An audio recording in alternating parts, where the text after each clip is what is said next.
Assalamualaikum warahmatullahi wabarakatuh. Balik lagi bareng saya Dede Kurniawan.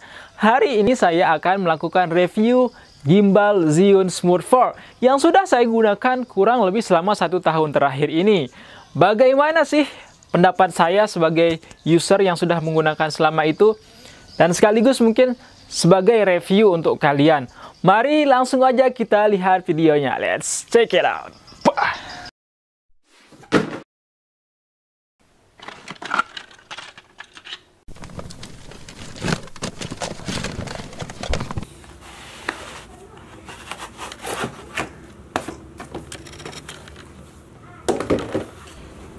Baik,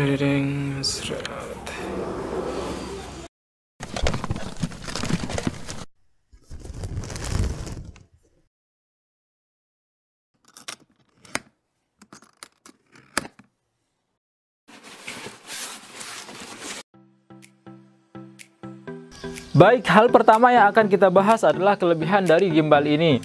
Pertama yang harus saya sampaikan adalah build quality-nya, karena yang pertama kali kita pegang dari sebuah gimbal adalah build quality-nya. Menurut saya build quality-nya, kalau di bawahnya ini terbuat dari bahan plastik yang dibungkus dengan sangat solid. Kalau dipegang di tangan tidak terasa seperti plastik. Tapi untuk atasnya ini sendiri betul-betul terbuat dari metal karena keras. Tapi secara keseluruhan ketika kamu memegang gimbal ini tidak terasa seperti mainan sama sekali. Itu dari build quality-nya. Lalu kelebihan selanjutnya adalah gimbal ini kaya dengan fitur-fitur. Kalau teman-teman bisa melihat, di depannya ini terdapat banyak sekali tombol yang bisa teman-teman pencet, yang bisa kalian akses tanpa harus menyentuh layar handphone teman-teman. Semuanya sudah tersedia di sini, tinggal dipencet tanpa harus repot-repot menyentuh layar handphone. Dan bahkan di sampingnya sudah terdapat roll yang bisa kamu manfaatkan untuk zoom in, zoom out, play, follow focus, kemudian lock focus. Everything you need from gimbal is here. Kemudian kelebihan selanjutnya dari gimbal ini adalah daya tahan baterainya 12 jam. Wow. Bahkan untuk pengalaman saya pribadi sendiri, saya biasanya mengecas gimbal ini kalau saya sering menggunakannya itu 2 minggu sekali. Karena saya tidak pernah menggunakan gimbal 12 jam terus-menerus. Ya paling berapa setengah jam sudah break gitu untuk menggunakan gimbal. Bahkan untuk penggunaan saya pribadi, saya ngecasnya cuman sebulan sekali.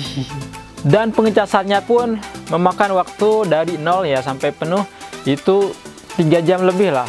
Sudah bisa penuh. Kemudian kelebihan selanjutnya dari gimbal ini adalah cukup stabil ketika kamu gunakan. Ini adalah sampel video yang saya rekam dengan gimbal ini saat berjalan. Check it out.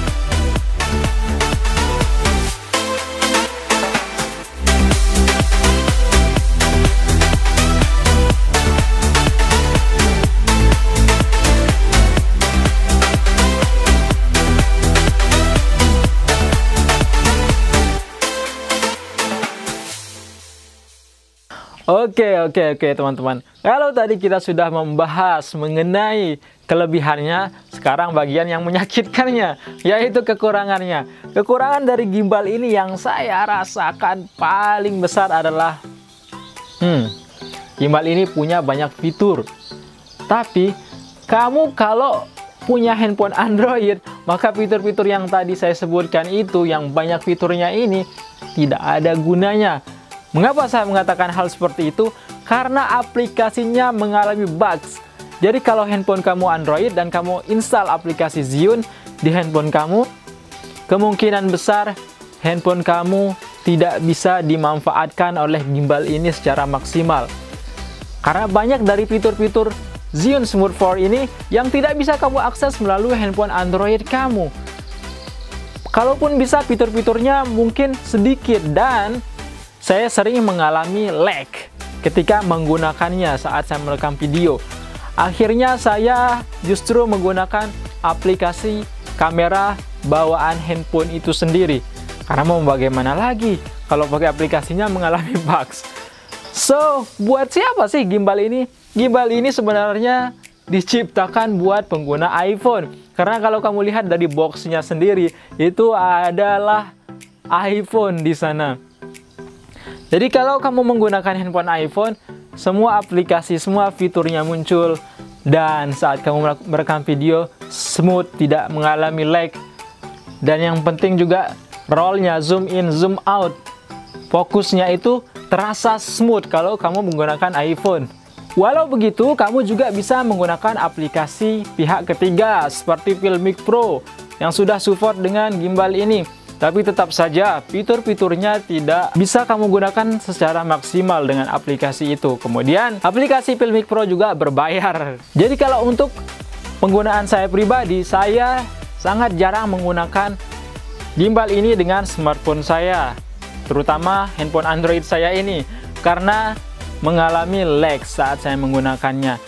Paling kalau saya gunakan aplikasi kamera bawaan dari handphone ini. Dan hanya mengandalkan stabilizernya saja tanpa embel-embel fitur-fiturnya ini. Jadi buat siapa sih gimbal ini? Ya, buat kamu yang nggak peduli fitur-fitur, embel-embel fitur-fitur dari gimbal ini. Buat kamu yang hanya mencari stabilisasi dari sebuah gimbal, maka kamu orang yang tepat membeli gimbal ini. Agar gimbal ini sedikit lebih berfaedah untuk saya melakukan sedikit modifikasi penggunaan, yaitu dengan menambahkan sedikit memberat di sini. Dan saya tidak menggunakan handphone Android, tapi menggunakan kamera mirrorless ini, yaitu NX Mini. Dengan ini beratnya tidak terlalu membebani gimbal ini, karena beban untuk gimbal ini sendiri adalah 210 gram. Dan kamera ini berkisar di 200 gram, jadi masih bisa dimuat oleh gimbal ini. Cara saya menggunakannya adalah seperti ini.